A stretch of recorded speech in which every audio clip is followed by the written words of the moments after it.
People frequently discuss gut instincts as though they were sixth senses. The problem is that not many of us listen to it. Not until you wish you had because of something that occurs. Noah is my name. Weller Noah. I'm 23 years old and I work the night shift at the Walmart Supercenter in Plano, Texas, which is located off Dallas Parkway, Electronics Division, from midnight to 6 o'clock. I'm not a martial artist or survivalist. A normal guy attempting to accumulate funds for nursing school. Working at night since I prefer to avoid crowds and it pays a little better. I like to be quiet, especially after my grandpa's death caused things to go awry. I was mainly reared by him.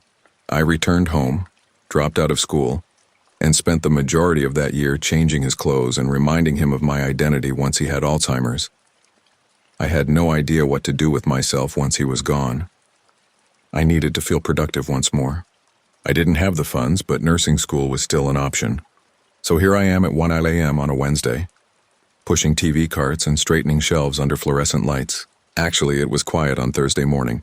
Only the hum of lights overhead and the occasional squeaky wheel on a restocking cart can be heard during that quiet portion of the shift, when even the late-night consumers vanish. After 3 hours of standing, I decided to take a 5-minute break. I left by the employee-only exit by the rear loading dock. Usually, the lot outside is deserted. A few dumpsters, vending machines, and the steel exit door that only opens from the inside are all there. No cameras. It's quiet, just what I needed. I opened a Red Bull, leaned against the wall, and simply stood there, enjoying the silence without using my phone or listening to music. It was warm, but not too hot in Texas, and my mind wasn't racing for once. Then I noticed it. Through the deserted lot rolled a brown Ford Expedition, just plodding along without music or headlights. Initially didn't give it much thought. Individuals become disoriented. A few are awaiting transportation. They might be trying to find someone. However, it went by once more. A third time too. Something in me tightened at that moment. Have you ever had the feeling that someone is staring right through you? It's as if you've been thrust into the midst of something you didn't request. The SUV slowed down once more before coming to a stop. One man left. He had a tidy pair of trousers, a ball cap pulled down, and a sweater that was half zipped. He might have been a middle school dad or someone's gym coach. He approached me nonchalantly. Too nonchalantly. "Hey," he exclaimed. "You work here?" "Yeah," I said in an innately kind manner. "How are you?" He pointed back toward the SUV. "Man, pay attention. I previously purchased a 55-inch TV, large box. I only need assistance getting it into the trunk because my back is a little off. Although he ran inside, my brother was with me. Would you please lend me a quick hand?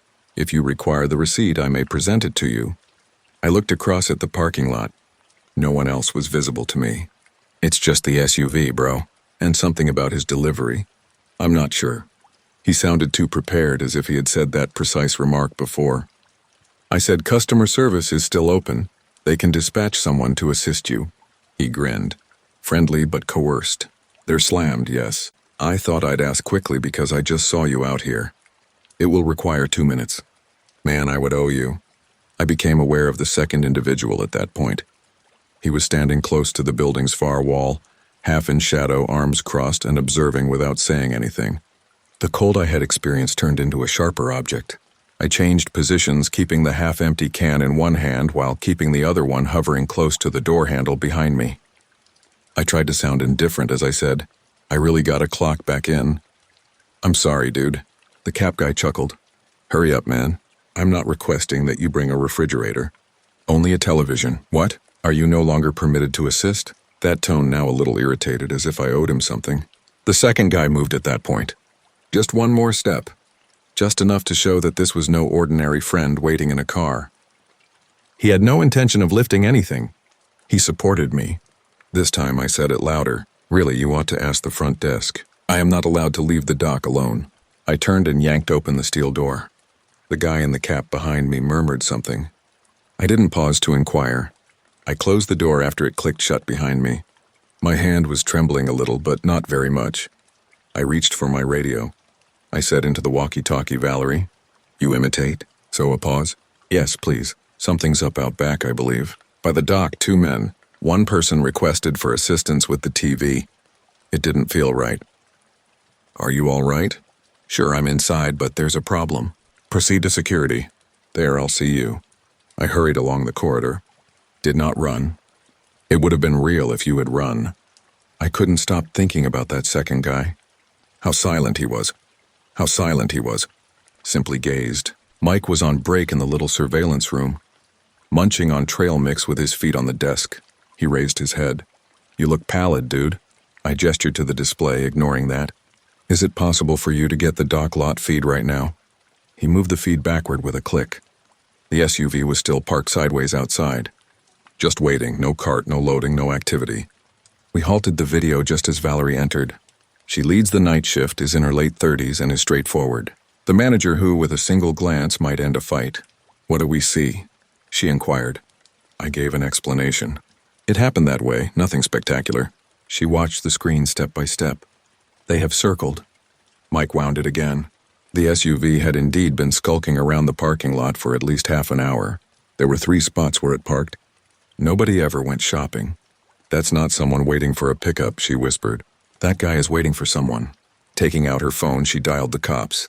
Only used the local line instead of 911. Outlined it clearly. Out back, 2 males are wandering about, acting suspiciously and maybe scoping out the store. It took the police 10 minutes to arrive. The expedition had left. Simply gone. The officers who arrived were good men, perhaps in the mid-40s. While one answered questions, the other took notes. What specifically did he say?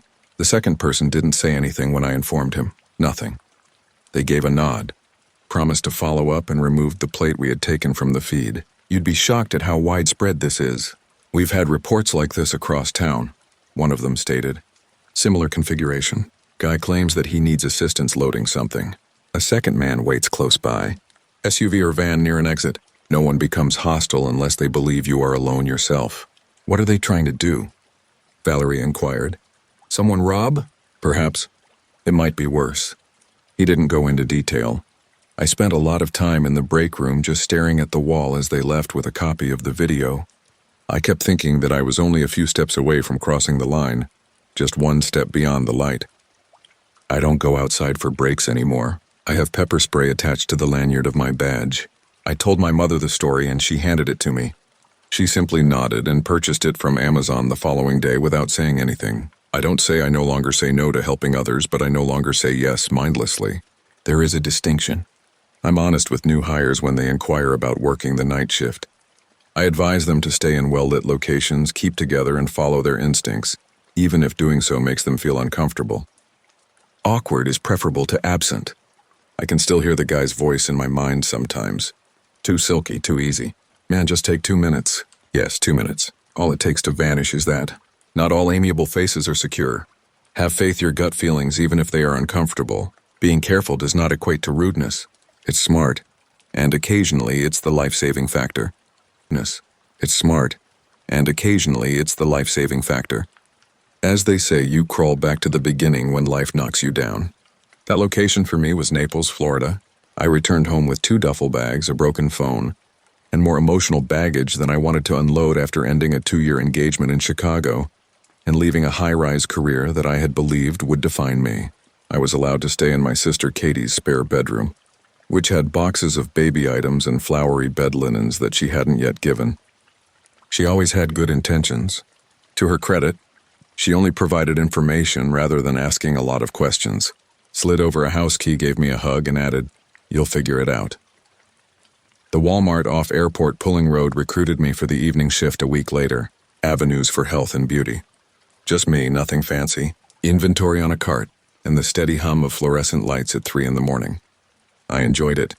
No clients, no office rumors, and no ring to explain. Walmart turned into my blank canvas.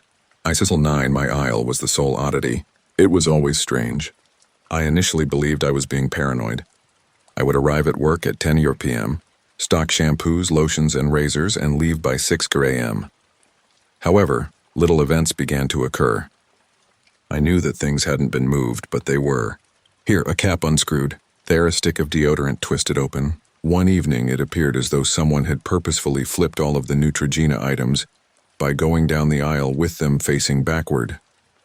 I told the nighttime manager, Mitch, about it. He chuckled. Teenagers playing hide-and-seek, most likely. You have no idea what we have already captured on camera. Last week, a child went rollerblading through the store. Nevertheless, I began documenting how I exited my shelves prior to breaks. I had to convince myself that something was wrong. I didn't really start to doubt everything until Friday night. About 3 in the morning during that third week, I heard a movement while I was squatting close to the lowest shampoo rack refilling Dove bottles. A breath, a slight scratch. It came from just past the corner of my aisle, but I couldn't tell. I yelled out to Lenny. Quiet. Only the low creak of something invisible and the faint buzz of the freezer department down the way. With my heart pounding a little quicker, I cautiously got to my feet. Co-workers playing around was not uncommon. Lenny particularly enjoyed ambushing individuals and forcing them to drop merchandise. He referred to it as Walmart tag. It was foolish. However, there's something about the manner that there had been a scuff. It was not amusing. I expected to see someone squatting behind the shampoo display when I stepped around the end cap, but nobody was there. The aisle was frigid and empty. Then I noticed it. A small travel-sized bottle of conditioner standing perfectly upright in the center of the floor, at the intersection of aisle 9 and the clearance shelf. It had never been there. I would have observed. There was a tiny yellow sticky note beside it. It appeared to have been written with an unsteady hand because the pen ink had bled a little. 2 phrases, you see? I held my price gun so tightly that it made an impression on my palm while I stood there. I had a dry throat. I nearly stumbled over the bottom shelf's edge as I retreated. I informed Mitch that someone was tampering close to my part when I called him on the walkie-talkie. Night security had completed a sweep in 10 minutes. There was nobody in the aisles hiding. No breaches through the back door. Not to mention the security cameras aimed at aisle 9, not moving. There was glitchy nothing for 7 minutes between 2:42 and 2:49 a.m. Are you certain you're not simply exhausted? Mitch inquired, raising one eyebrow as if I were exaggerating. I whispered, I didn't imagine it. Well, whomever it was is no longer there. You ought to take a rest. Take a breath. He never made any further suggestions. Have a rest, so I did. I tried to relax by sitting in my car after walking to the employee parking. I saw it at that moment. I had folded in my passenger side mirror. I've never parked so next to someone. I taped to my windshield while leaning forward. Another sticky note flapped softly beneath the wind wiper. I see you too, was the text on this one. I gave Katie a call. I have no idea why. Even though I knew she would be asleep at 3:20 a.m., I still needed to hear a voice I recognized. I felt like a ghost parked beneath a flickering light in a place of solitude when her phone went to voicemail. I rested for the remainder of the evening. I didn't argue with Mitch about it. He remarked, "You've been tense lately. Come back when you're ready." For the next 2 shifts, I stayed at home. Katie made an effort to be encouraging, but I could see her worries beginning to surface. She cautiously mentioned over cereal that perhaps retail isn't the best fit at the moment. It wasn't the job, though. It was 9 o'clock. There's something about that location. It was observed. I was aware. I sensed it. HR allowed me to switch to backroom receiving when I got back on Monday. No more face creams in your stockings at midnight. No more wondering what I could find when I passed shampoo racks. After that, I didn't even look at aisle 9. Like a nasty memory, I stayed away from it. However, that recollection was unwilling to fade. 3 weeks later, a vivacious 22-year-old sanitation worker named Jessie appeared in the break room looking as pale as a ghost. You worked aisle 9, right? She said as I was checking out. Slowly, I nodded. She displayed a sticky note. In the janitor's closet, this one had been discovered adhered to a mop. It stated, "You see different handwriting, same message." I felt sick to my stomach. She said she hadn't seen anyone close to her cart when I asked. When she picked up the mop, she stated it was leaning strangely, as if it had been handled recently. She said, "I think someone's watching people." Picking us? I didn't disagree, but I kept the second message in my car mirror from her. I did not want that to happen again. I still have dreams about that aisle. I can't recall precisely which product I was replenishing, but it's always the same in my dream. Someone is already there when I get up from the bottom shelf. They are just observing me from the other end of the aisle without saying anything or moving. Occasionally it's a man wearing a hoodie.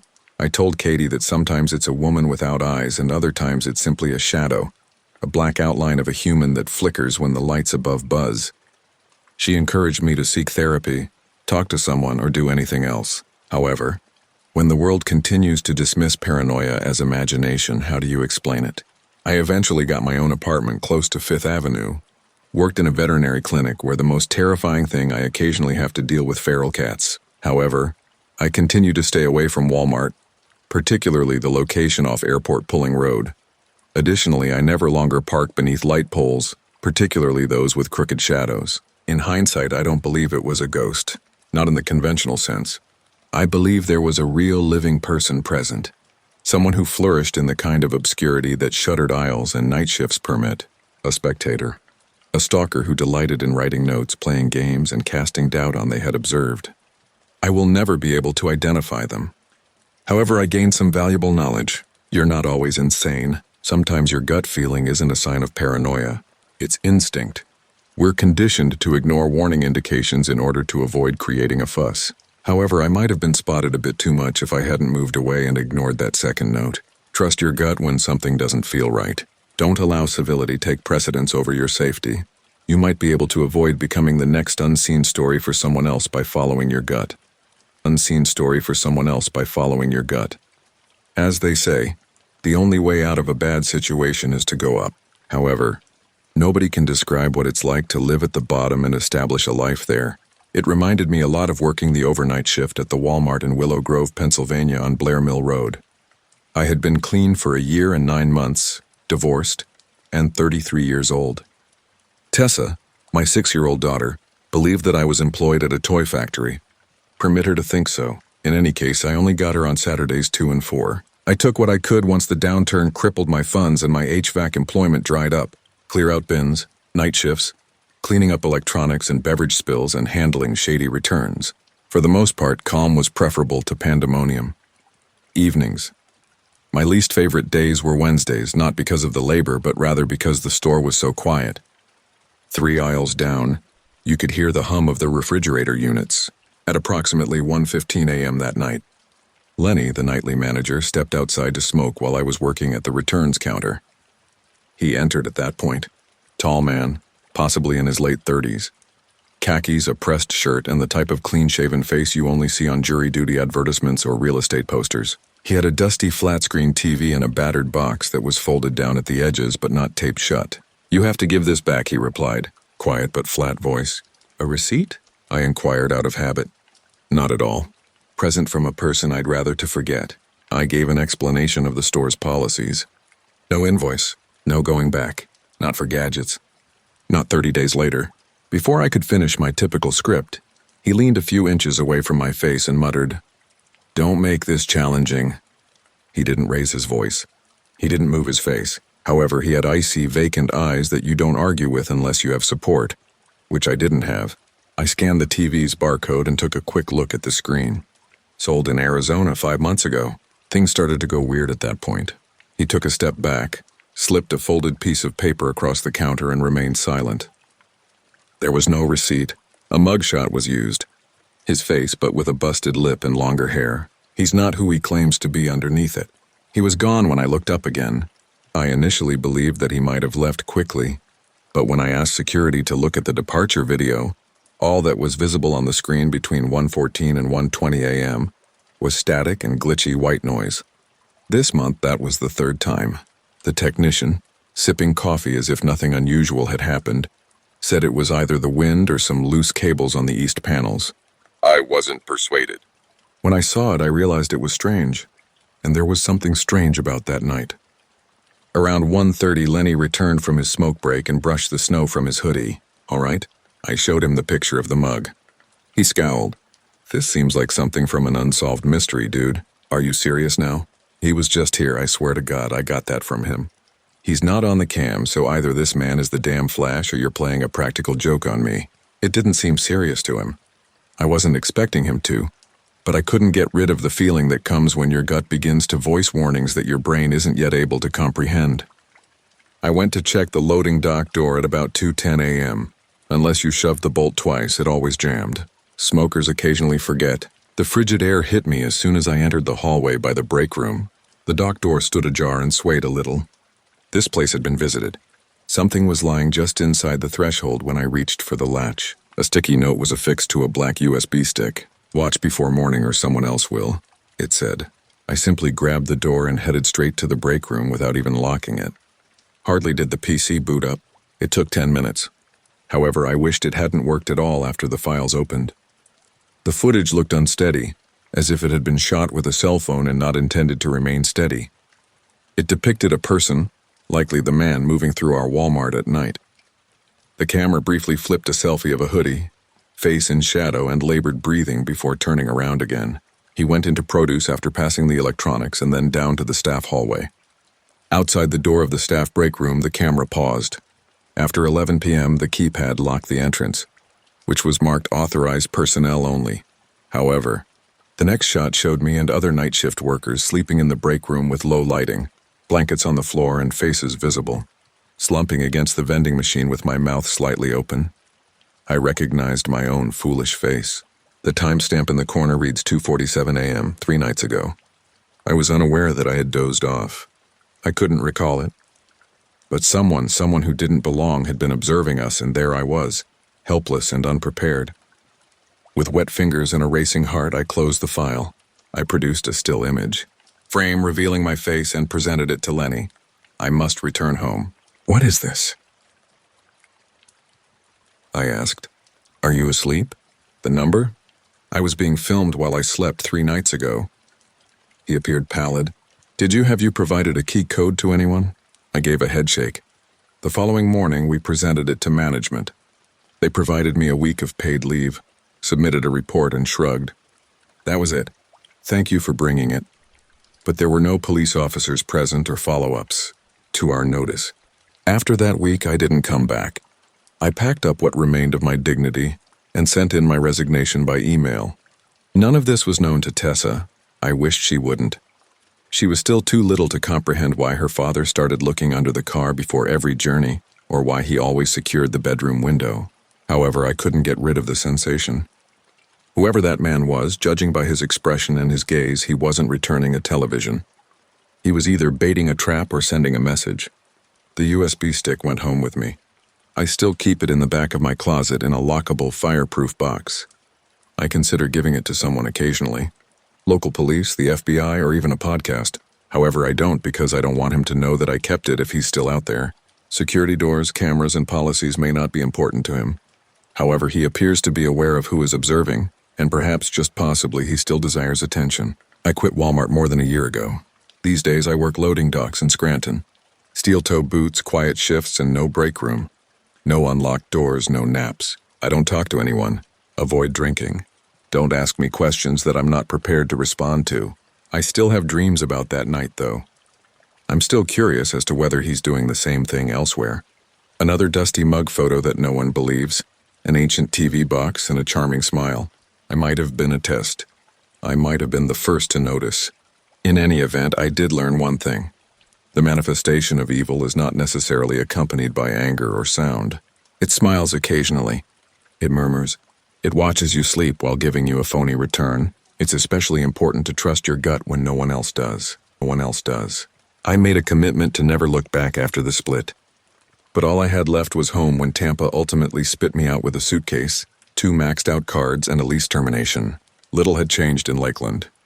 Yet muggy, yet drowsy, the Walmart Supercenter off Highway 98 continued to run the graveyard shift like a second heartbeat for the town's night crawlers and insomniacs.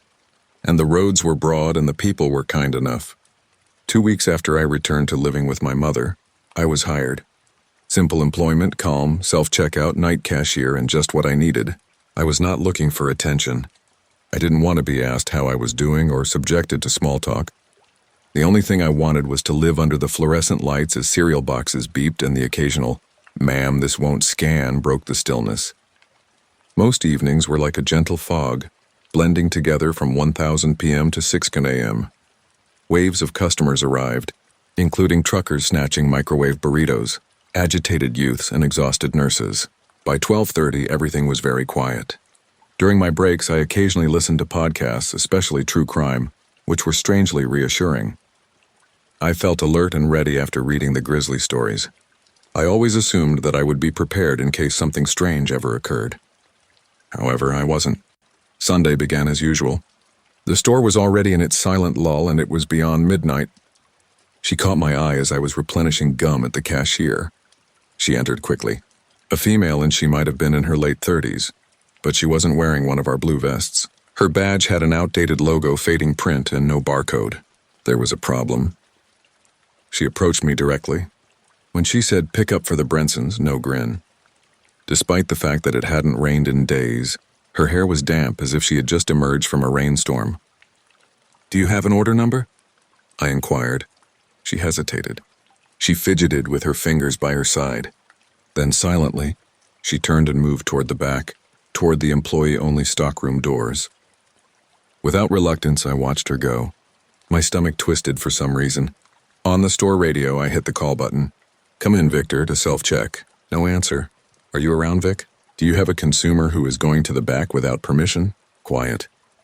I looked to the corridor where the woman had disappeared to. It was not intended for the doors to open for anyone without authorization, particularly not a pickup. Clients. Staff members processed or brought out the majority of internet orders. I hesitated for a moment while I stood there. I ought to have remained where I was. Leave it to someone else. Curiosity, however, has a way of drawing you in. I moved in the direction of the stockroom. Overhead, the lights flickered as if they were having trouble staying awake. It had a slight cardboard and cleaning chemical odor. Then, albeit not hers, I heard it breathing. Uneven, heavy like a larger person. He emerged from the walk-in freezer after that. A man pulling a cart while wearing a Walmart cap, tall perhaps in the late 40s, stiff face and thick beard. I had never seen him before, though. No recognition, no name badge. He wheeled the cart past me and into the main aisles as if he owned the place, sealed boxes piled high without acknowledging me. The woman reappeared before I could speak, her coat zipped high, something bulging beneath it. I made a move at that point. I pressed the store radio's emergency alarm. They instructed us with 2 fast taps. However, it hissed static in place of the typical chirp and tone. Deceased. I grabbed for my phone in panic. Lost. There was nothing in my apron. I had my phone on the ground.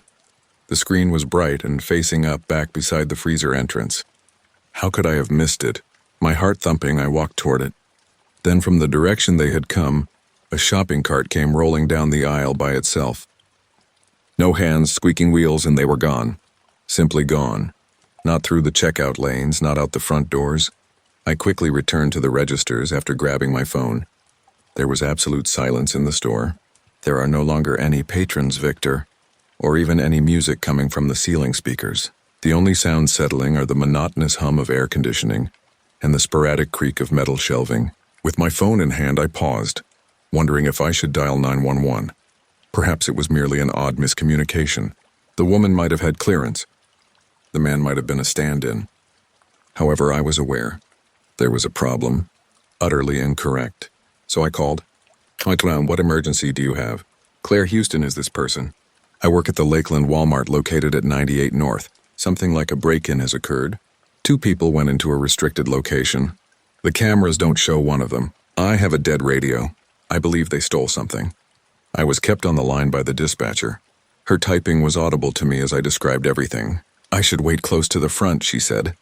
"Be careful." It took less than 6 minutes for the police to arrive. Like lightning bugs, blue lights are strobing throughout the parking lot. With my heart pounding, I welcomed them in and went over everything again. We moved to the rear. The boxes were gone, but the freezer was open. The majority of my statements were validated by security footage. The woman had come in by herself. No man pursued her, but I was visible to you.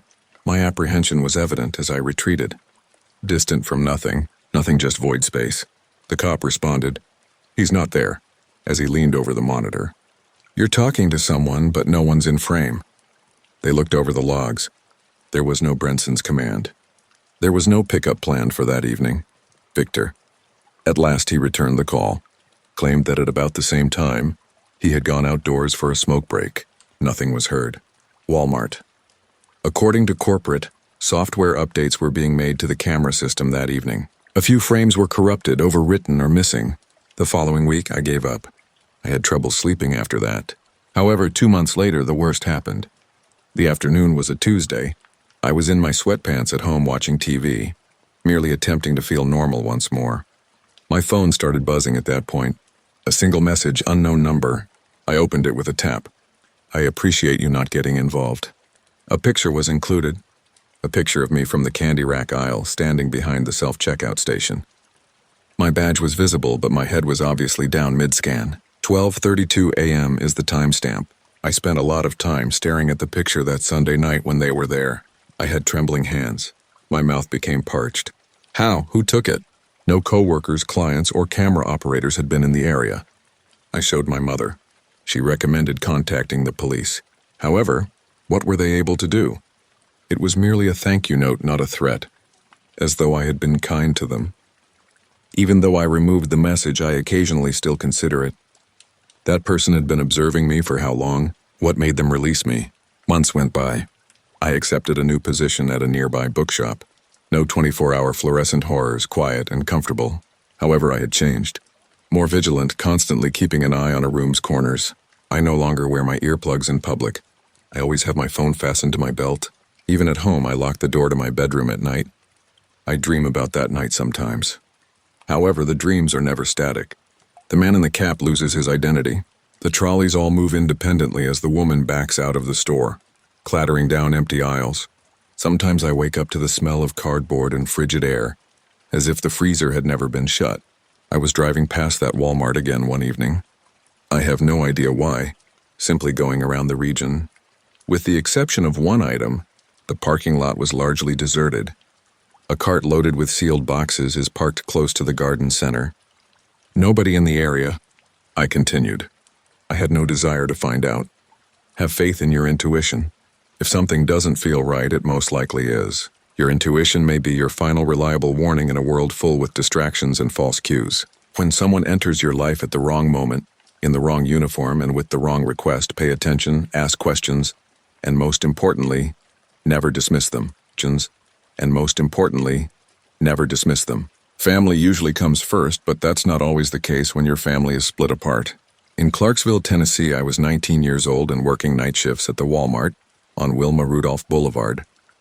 Dry pantry, frozen items, and overnight stocker. It wasn't particularly glamorous, but I needed every dime, and it paid better than food service. My 9-year-old sister Lily and I were the only ones attempting to keep it together when Dad died of a heart attack last spring. Our regular babysitter abruptly left that Friday night. Aunt Tara wasn't in the city. There was nothing else for me to do. I therefore took Lily to work. Just into the break room, not on the floor. I reasoned that she could take a nap with her plush rabbit, Mr. Buttons, on the worn couch until the backup sitter arrived at 3 a.m. During my lunch break, I would slip out and let her in. Sometimes you have to break the rules for the people you care about, but I didn't want to run the risk of getting written up. By the time I checked in at 11:30 p.m., Lily was sound sleeping. Just before midnight, I went to check on her twice. Everything was as usual. She was clutching Mr. Buttons to her chest while wrapped up in her hoodie. As usual. My phone then buzzed in my pocket at 12:17 a.m. A call is coming in. Grandmother Marlene, I froze. It has been nearly 2 years since we last spoke. Following all of that, Mom applied for a protective order after attempting to pick Lily up from school one afternoon while she was agitated and disoriented. Marlene never contacted me until today, even though that order expired months ago. I didn't answer the phone. After 10 seconds, the buzzer on the front door sounded. The assistant manager, Bryce, raised his head from his iPad. Out front, some old ladies, he remarked nonchalantly. I approached the display and had a look. I felt sick to my stomach. She was the one. Marlene was standing there. On chilly pavement, barefoot. Her face was pale and strained, and her gray hair clumped at the roots. As if she knew just where to look and how to look, she gazed into the surveillance camera. And Mister was hanging by one ear in her clutches.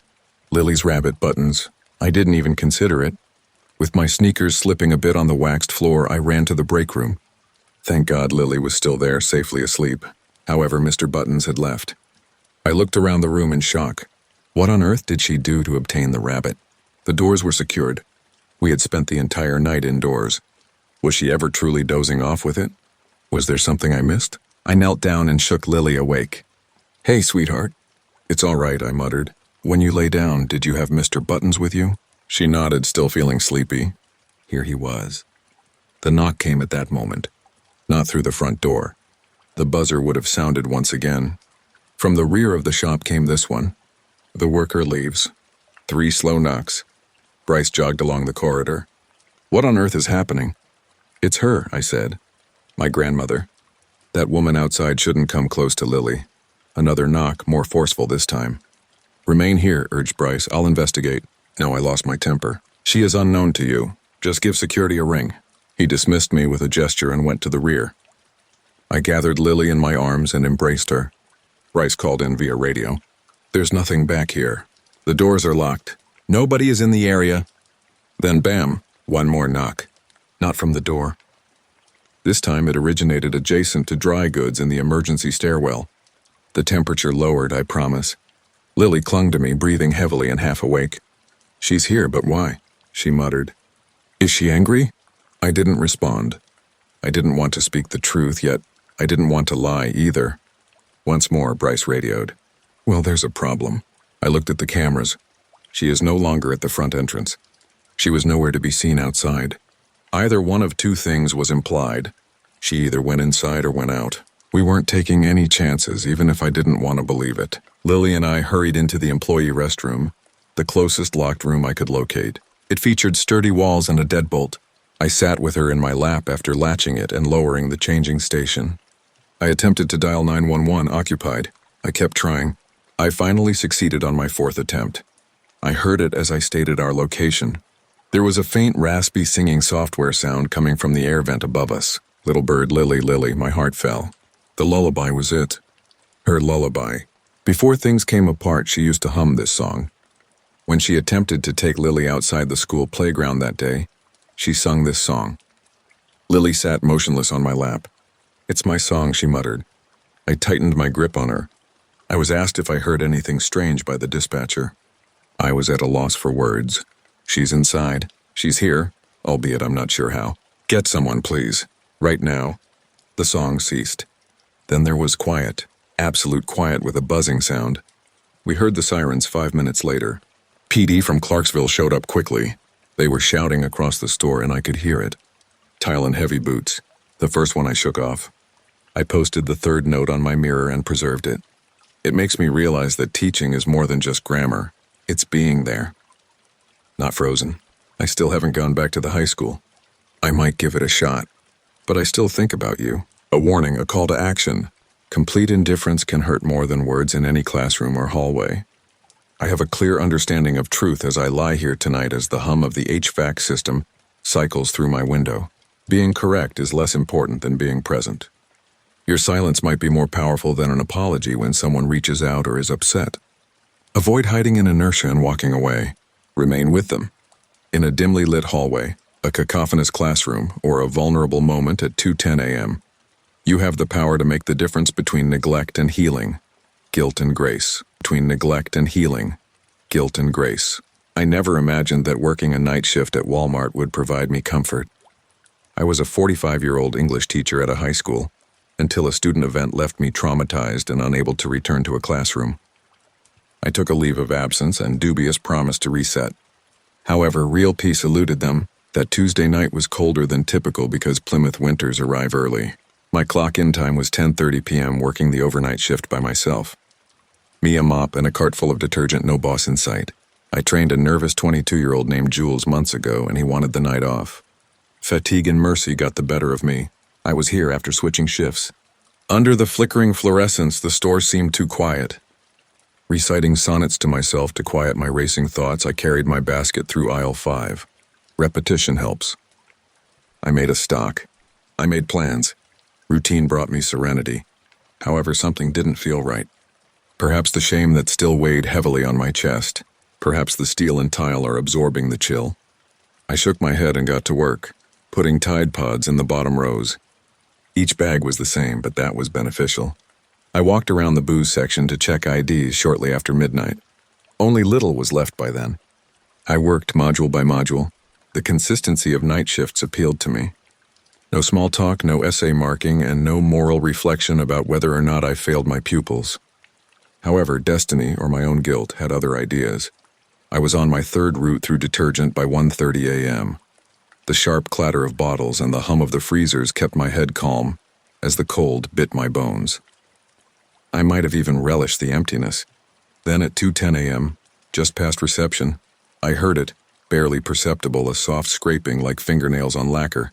nails dragging. I stopped, gripping the handle of my cart, and listened. The air clouded my breath, yet I dared not let it out. Hi there. I didn't want my voice to shake so much. Nothing. I moved in the direction of the rear hallway.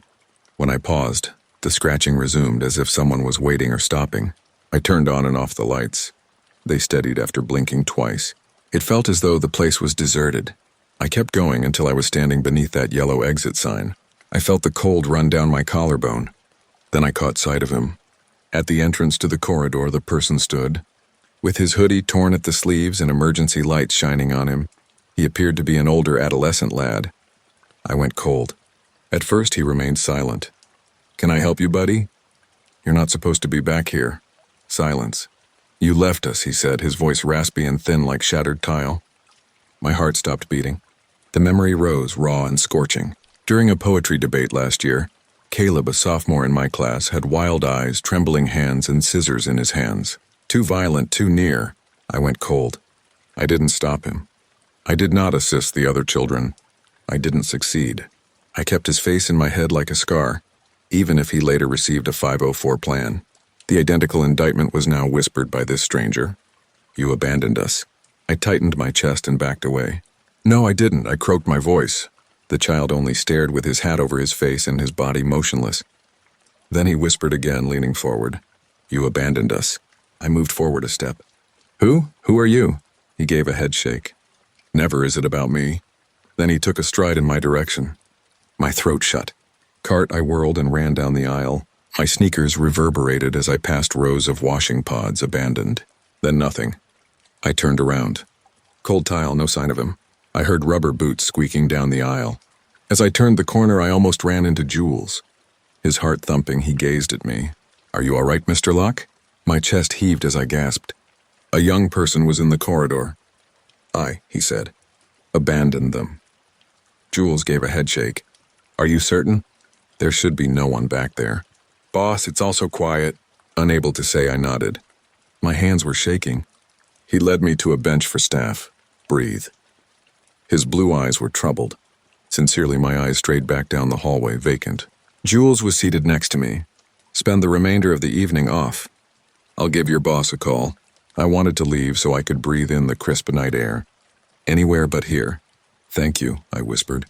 Jules remained till I calmed down. He remarked quietly that night shifts can be strange at times. Shadows elongate. Memories creep in. Despite the pain, I grinned. Yes. The following morning, they ran the video. Just me looking into the dark, no teen, no figure. I was placed on paid leave by management. No inquiries. They stated that health and safety should come first. However, my soul remained unmoving. I now reside in a tiny apartment after several months. I still get calls from nights. I twitch at the hum of street lamps. When I can spare the brain, I've gone back to working night shifts at Walmart on a part-time basis. However, I never approach that hallway. Additionally, a message shows up in my locker once a month. "You abandoned us." Handwriting unknown. Scratched letters resemble a blackboard's chalk scroll. The first one I shook off. I posted the third note on my mirror and preserved it. It makes me realize that teaching is more than just grammar. It's being there, not frozen. I still haven't gone back to the high school. I might give it a shot. However, you abandoned us. It scares me. An appeal to take action. A warning. Every hallway, every classroom. Words are not as powerful as complete passivity.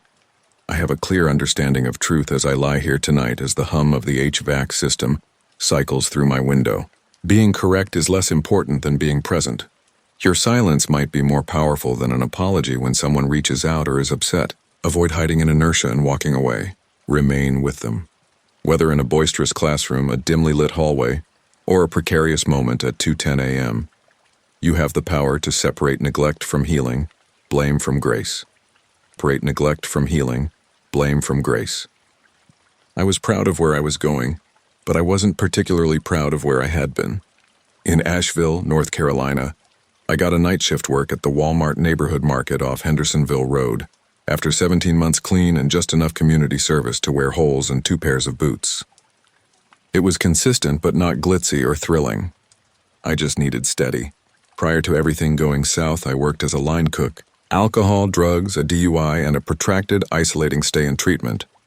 The majority of my buddies had either moved away or moved on by the time I was freed.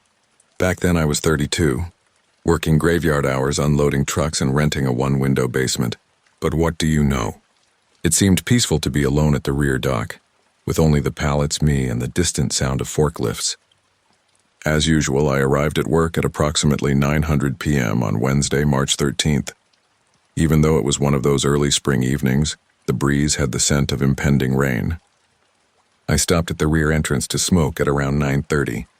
The lot was almost deserted, only one ancient Ford headlights off, idling. Then he approached. Dark pants, polished brown loafers, and a tall tan trench coat. He appeared to be more at home in a boardroom than a Walmart parking lot. "Evening," he remarked with a pleasant smile that included a southern drawl. "Didn't intend to shock you. Julian, you?" I kind of froze. "Yes, are you from corporate or something?" He laughed. "No, not exactly. I caught a glimpse of you from the corner. I figured you might be able to assist me with something easy." He held up a packaged, medium-sized television, claimed to have purchased it for his daughter's birthday earlier, only to discover that she already owned the identical model. "I left my ID at the hotel, but I would return it personally. I don't want the commotion. I'll give you $50 for your time if you simply take it in. I even received the receipt." He gave me what appeared to be a genuine receipt. I gave it a half-skeptical glance. "You sure this is cool?" "Dude, I'm not attempting to quit my work." Completely above board, he declared, grinning charmingly. "You simply turn it in at the counter. They look it over. My card gets the refund. Simple as pie." I was hesitant, but $50 covered the week's groceries. I replied, "Yes." There was only one older couple fighting over coupons and a bored-looking clerk yawning behind Register 6 in the largely silent customer service section. I tried to act calm as I approached, feeling a little foolish about carrying a box for a complete stranger. I said, "Need to return this," and put the TV away. The young woman at the register gave me a blink. "You have the card it was purchased with." I gave the receipt to her. She looked at it, beep. The screen then flashed red. I heard a security door open with a quiet mechanical click. Janelle, the night manager, walked out with two loss prevention officers in uniform. Suddenly everyone was watching me. "Julian?" With her arms folded, Janelle spoke. "Yeah," I croaked. "Why are you sending back an item that has been flagged from the theft report from this morning?" I blinked. "What?" A guard took a step forward. "At 10:16 a.m. today, that television was reported stolen. Do you wish to explain the situation to us?" I felt as though I had swallowed a bag of sand as my lips dried up. I got it from a person out back who said he had the receipt and asked me to give it back to him. I was unaware that it had been stolen. They looked at each other. Janelle's voice became slightly softer. "Have you been given a description?" I explained him. Sharp suit, southern draw, clean, self-assured, possibly in the mid-40s. I informed them of my whereabouts, the time, and every detail. After showing me the outside footage, they escorted me back to the security office. He never went inside the business, yet there he was, as obvious as day, giving me the TV. Simply handed me the box and disappeared like a cloud of smoke. After 20 minutes, police arrived. I told them everything I had to say. I was lucky, they said. It might have been worse. Some con artists set you up and then run. Some leave you with forged identification or credit cards that have been stolen. If the cameras hadn't been clear, I might have ended up in jail, but the rumors persisted. Word quickly spread, despite the fact that I was not fired by management. The problem with night shifts is that, particularly when there is nothing else to break the ice, people talk. Some of my coworkers had various opinions about me. A couple completely ceased communicating with me. I would hear murmurs behind the aisles. "That's the man who was apprehended at Register 6. After that, I became more private. I took my breaks by myself. I don't want to admit how much it hurt. I had been attempting to demonstrate for the past year that I was done making poor choices. I was back to square one in everyone's view after a moment of uncertainty and a desperate guy accepting an offer. Another Dr. Kyle attempted to soften the blow. "Dude," he continued, "I believe you. People are unaware of how simple it is to be played." Before he could find someone who would assist, that suit most likely hit 3 more Walmarts. Thankful but still raw on the inside, I nodded. I witnessed another return occur at Register 6 2 weeks later. A coffee machine was returned by a woman. Not a drama. I was still looking around the parking lot like a hawk, though. I kept thinking about the TV in my arms, the man's voice, and his smile. Worst of all, I couldn't stop wondering what could have occurred if I had simply refused. I had quit taking smoke breaks outside by the beginning of April. I had no intention of seeing him again, even though I secretly knew I probably wouldn't. However, each time I got cold as I passed the area by the dumpsters, I also began to fantasize about it. Concerning trench coats, red alarms, and the removal of my badge. It affected me, not just the event, but the notion that the world doesn't always give you room to breathe. Even when you're making an effort to improve, second chances are brittle. People only see the defects after one crack. I therefore concentrated more on my work, worked additional shifts, offered to assist with dry goods. I even resumed having lunch with Kyle, rebuilding what I'd nearly lost bit by little. Some people forgave, which was important, but not everyone forgot. It has now been 6 months. Even though I'm still unloading trucks and staying away from Register 6, I'm more cautious around people, promises, and intuition. Right now, I pay attention to any uneasy feelings. I follow my instincts. I cherish the second opportunity I worked so hard to obtain. Occasionally, someone mentions that evening. I give a shrug. I learned my lesson. And I did. Not all offers are worthwhile. In a society that is difficult to forgive, cherish your second chances. Have faith in your intuition. If something doesn't feel right, it most likely does. If something doesn't feel right, it most likely does. I never imagined that I would be living in a van at the age of 36, tucked away in a far corner of a Walmart supercenter parking lot. However, my alternatives were limited after the divorce and the collapse of the catering company. My name's Carmen Ruiz. And back then, my world had shrunk to the night shift, a locker and a seat that reclined just enough to pass for a bed. It wasn't the worst configuration. The cameras on the lot were good. I was able to stream things on my broken phone even though the store's Wi-Fi barely reached. I liked that most people were unaware of it. Well, aside from Chad, most everybody. He worked as a janitor, 50-something with a gray goatee discolored from too much coffee from the vending machine, a greasy ball cap, and a low-pitch hairstyle. He initially merely nodded without saying anything. Perhaps they inquired about the night's progress, but then it began. He would be there, mopping the floor as if he had been waiting, when I walked through the employee entrance. He would ask, "You staying warm? Or that coat of yours looks too thin for this weather." Every time he said it, he grinned, but not in a way that gave you a sense of security. I kept to myself and tried to ignore him. I was too exhausted to create a stir.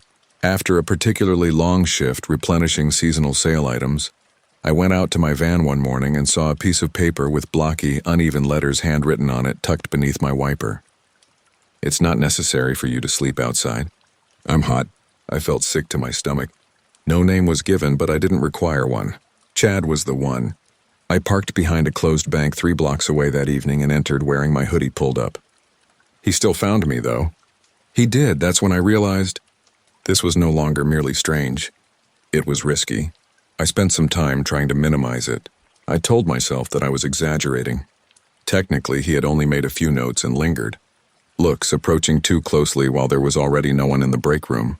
But what startled me was the constancy. He would always have that silent, careful gaze when I was clocking in, restocking soap beside the sink and folding paper towels like a surgeon getting ready for surgery. "A difficult evening?" As if we were buddies, he would inquire. My responses were brief. Yes, I would continue to move whether I was busy or not. When I wore my fleece-lined leggings underneath the uniform pants, he began to take notice of my attire. His words, "Nice touch," once grinning, "Bet that keeps you real warm." It made my skin crawl. During our 5-minute check-in, I informed Melinda, my supervisor. She was in her mid-20s, overburdened and constantly behind on her papers. She clearly didn't want the additional hassle. She inquired, "Have you told him to stop?" "I haven't exactly invited it," I said. "He is observing me and making notes." "It's incorrect." She let out a sigh. "All right, let's talk to him. Unless things become worse, let's not make this a big deal." Okay. 2 nights later, Chad remained silent, so that conversation must have taken place. Went by me close to the staff lockers, his expression unreadable, the mop handle bouncing on his shoulder. I should have been relieved. I felt hunted instead, just past where the forklift workers put their pallets. The break room was adjacent to receiving. The door had always been a little jammed, but it clicked shut louder than normal that night when I went in for my midnight break. I yanked the handle. It remained stationary, Once more I pulled. Nothing. The light went off. I initially believed that the light bulb might have blown. Then, like someone taking their time, I heard the keys jangling gently. My hands were shaking. "Hey, who's out there?" I yelled. Just that gentle metallic rhythm, no response. I began hammering, "Open the door. Open the fucking door." After a few seconds, the door exploded from the exterior. When Tony from Dry Goods heard me, he looked scared and wrenched it open. The surveillance camera outside was angled toward the cinder block wall, but there was nobody in the hallway. I stopped acting like this wasn't real that night. After that, the store saw a subtle modification. For most people, it was just another day at work. Make it till payday, stock the shelves, and count the excess inventory. But all the creaks in the structure felt heavy to me. I began keeping tabs on Chad's whereabouts often. I would notice him standing and observing, but he never spoke to me again, not directly. HR eventually got involved after I made an official complaint, mentioning the incident with the break room door, the turned camera, and the preceding notes. "We will investigate their reaction internally." I was summoned to the office 2 days later. According to them, Chad is no longer employed by the company. No explanation, no apologies, no police investigation, just gone. What would have happened if Tony hadn't been there? I kept asking myself. If I hadn't let out a loud enough scream? If I hadn't been enough frightened to notice things already? I was aware of the solution. In my heart, I believe I always knew. Together, we looked over the security footage of the building. The TV flickered across the night of the alley on fast forward. Then at approximately 11 p.m., a figure emerged. Tall blazer male, from the trash area. He pulled a collapsible ladder, leaned it against the wall, and climbed. It barely made it to my window. He peered in and observed. Feeling queasy, I looked away from the monitor. The video paused. Just observing, no conflict, no intrusion. Once more, the police arrived. They obtained a statement, recorded the ladder, and obtained a copy of the video. Although he hasn't reached out inside your house, please notify us if things get out of hand. He didn't return to the cafe. No more sunshine, no more sugar, no coffee. However, the sensation persisted. I didn't feel like I had won. I felt like I was being hunted. As a precaution, I moved a dresser in front of the fire escape window. The windows in that flat where I still reside don't no longer open. The curtains remain closed. Earlier than before, lights go off. 6 months have passed. I wonder whether the whole point was to watch or if he ever intended to damage me. If his attention was interpreted as a compliment. What frightens me the most is that, because people believe that monsters are conspicuous, noisy, and violent. In actuality, though, they are patient. They hold on. They pick up on your movements, shifts, and routines. They can tell when you're alone yourself. They also never come to knock on your door. They bide their time until you neglect to secure the window. I no longer work early shifts. I keep the drapes closed. I always look for ladders at night. Observe both your and their patterns. Someone else may see what seems like a routine as an opportunity. Have faith in your instincts. At the expense of your safety, you owe no one civility. At the expense of your safety, you owe no one civility.